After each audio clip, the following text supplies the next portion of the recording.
Le yoga. Quoi qu'il en coûte. Du yoga. Quoi qu'il en coûte. Le yoga. Quoi qu'il en coûte. Du yoga. Elle a choisi le yoga. Quoi qu'il en coûte. Yoga. Si tous les gens le pratiquaient, je trouve qu'ils seraient mieux dans leur peau. Namasté à toutes et à tous. Le yoga, quoi qu'il en coûte, un podcast positif et bienveillant proposé par Yoff. C'est une expérience tout à fait passionnante que nous vous proposons de suivre maintenant. Des interviews de personnes pour qui le yoga est rentré dans leur vie, des méditations, de l'hypnose et des exercices de respiration. Le Viparita Karini est une posture de repos qui apporte détente et lucidité. De quoi aller mieux, des tips, des livres, des recettes véganes ou pas. Ce qui est important, c'est l'attitude intérieure. Le yoga, quoi qu'il en coûte, Quoi qu'il en coûte. c'est ici et maintenant. Bonne écoute. Le yoga, snobisme, curiosité.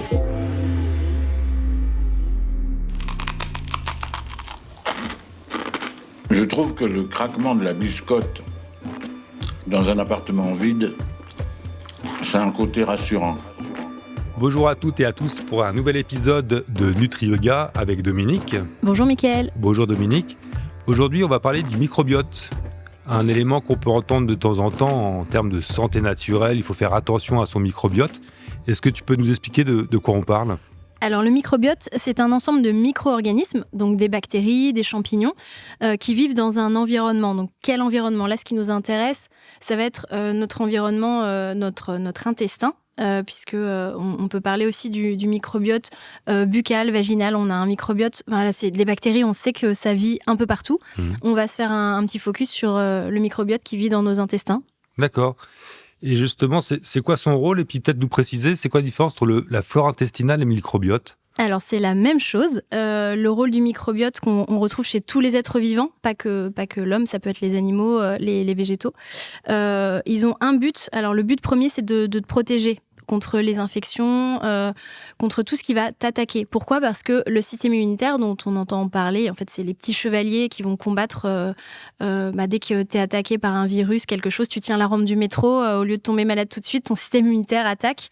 Et en fait, c'est la petite maison du système immunitaire, entre autres. C'est-à-dire que le système immunitaire est abrité par le microbiote. C'est pour ça qu'il faut qu'il soit en bonne santé.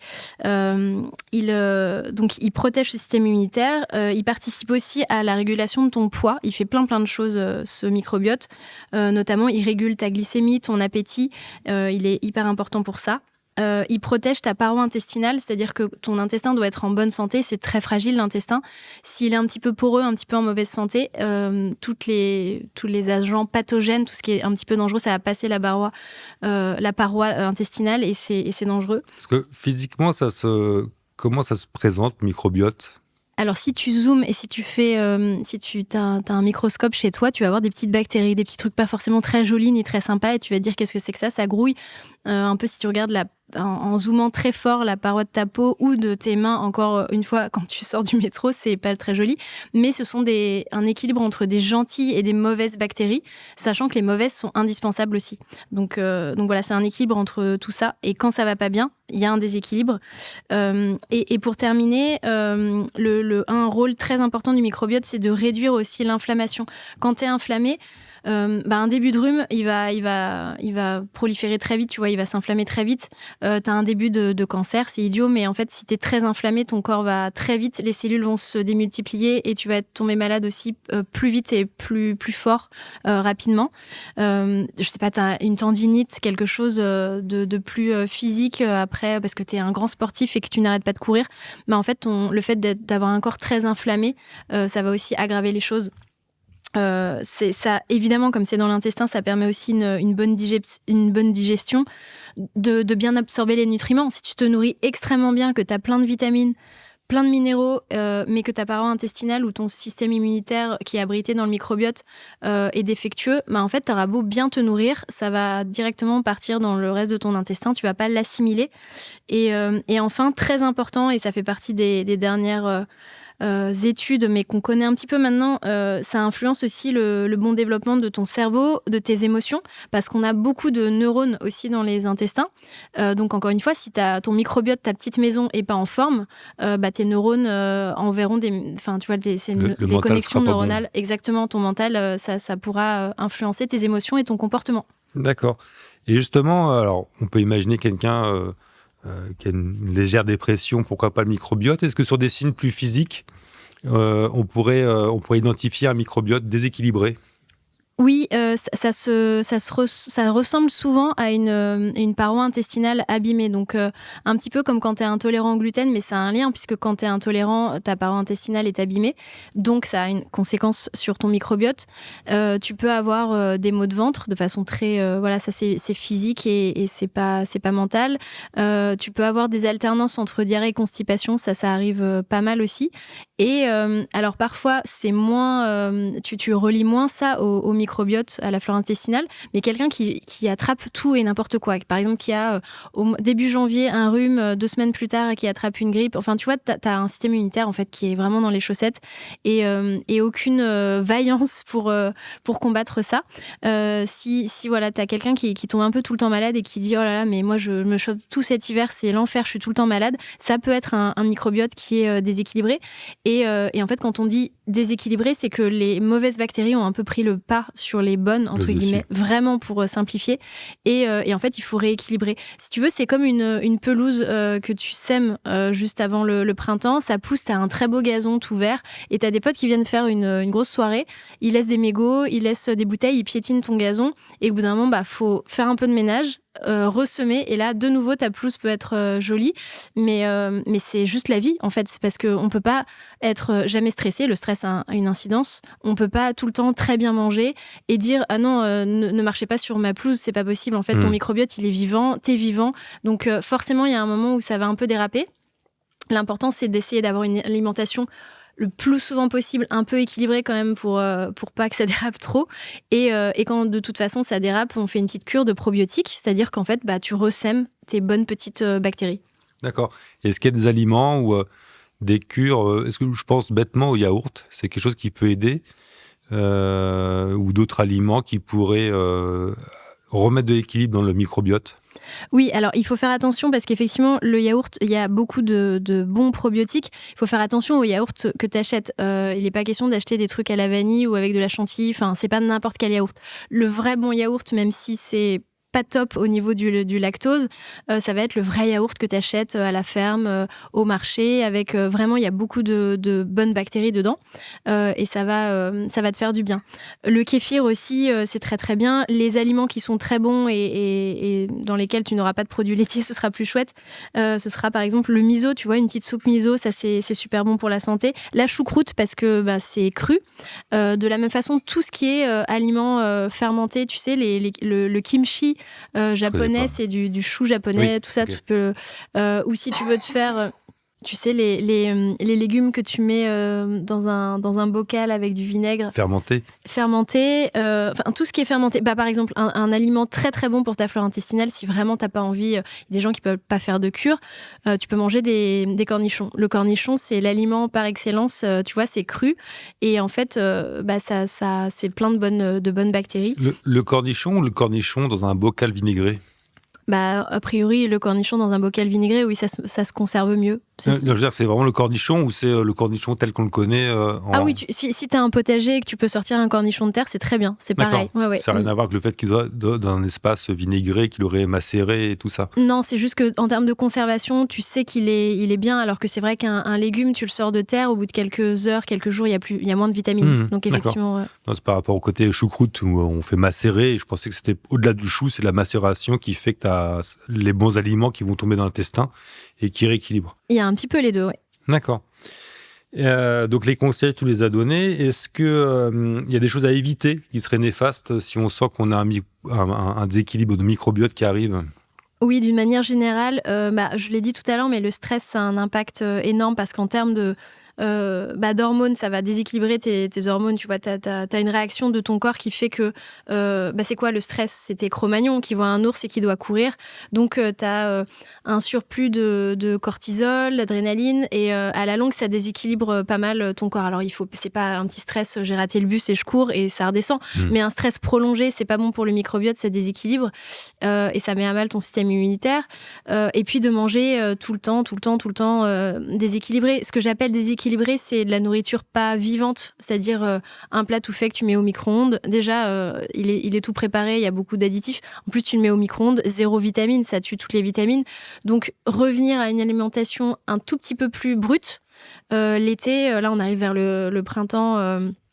Au printemps, en été, tu peux te faire des tomates, une tomate avec une mozzarella et un cornichon à côté. En entrée, c'est très bien. Moins ça va être transformé et mieux c'est pour ton microbiote. Et moins ça a été chauffé, si tu peux avoir régulièrement un peu de crudité, pas à outrance parce que ça peut faire mal aux intestins. C'est inflammatoire des fois. C'est inflammatoire aussi, si tu manges que cru, mais un tout petit peu de cru dans ton alimentation, ça peut être une salade verte par jour avec une petite huile d'olive et un cornichon. Je reviens toujours à mon cornichon important, mais c'est vrai que c'est des petites touches comme ça, un peu tous les jours, qui vont préserver ton microbiote. Si tu fumes, évidemment que c'est pas top non plus. Et effectivement, on parle beaucoup des yaourts en général. Quand on a été malade, nos médecins nous disent prenez un yaourt. Je ne sais pas si ça te parle, mais quand t'as pris des antibiotiques, si vous avez été opéré, si vous avez eu des antibiotiques ou vous avez fait une cure d'un médicament quelconque qui est censé détruire un ennemi, donc qui détruit aussi vos bactéries intestinales, là c'est obligatoire, on fait une cure de probiotiques. Là, il n'y a même pas à se dire je vais m'acheter des cornichons.